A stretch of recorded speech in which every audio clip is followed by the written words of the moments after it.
Once upon a time, in the city of Lagos, where the city never truly sleeps and temptation walks on high heels, under the golden lights of Lekki Phase 1, 3 girls move like goddesses through the night.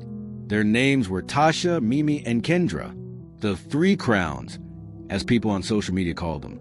They were the kind of girls whose beauty silenced conversations. Men froze when they passed. Women whispered behind their backs. They lived a life everyone envied. Expensive cars, exotic vacations, gold-plated phones, flawless bodies, and the kind of glow that ring lights could never achieve.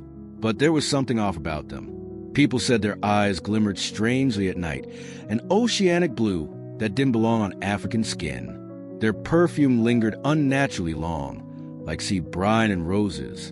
And when they laughed, sometimes it sounded like something beneath the waves answering back. Of course, most people didn't care. In Lagos, beauty was its own religion, and the girls were its high priestesses. Tasha, the leader, was the boldest, with skin smooth as polished marble and curves that made even women stare. She was irresistible. But behind her charm was a silence that unsettled those who knew her closely. She spoke often of the water, calling it her peace. She would vanish for days, then return richer, glowing brighter than ever. Mimi was a quiet one, the innocent one with an angelic face. But her eyes were a different story, too knowing and deep. Her laughter could melt steel, and her tears, when they came, had the shimmer of salt water. Kendra was the wild one. She didn't hide what she was. Her Instagram captions were riddled with cryptic phrases. The sea calls her own, not all pearls come from oysters. Queen of tides, daughter of wealth, people joked about them being water girls. But one night, that joke began to feel real. It was a Friday evening, and the 3 friends were hosting an exclusive yacht party on the Lagos Lagoon. The city's elite gathered, eager to taste luxury and sin. The air was thick with laughter, music, and the smell of champagne. At midnight, when the moon hit the water, Tasha stood at the yacht's edge. Her voice dropped, melodic and commanding.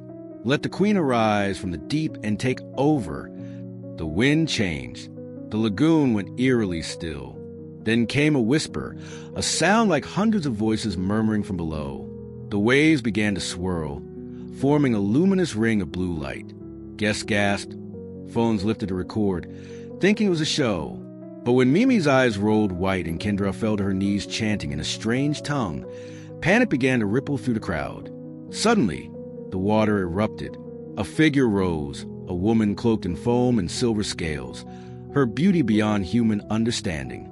Her hair flowed like living waves, and when she smiled, the air shimmered.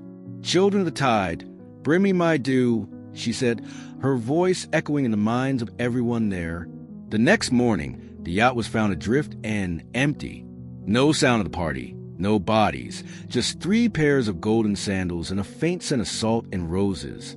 And that was the night Lagos whispered a new name into fear, the Slay Queens of the underworld.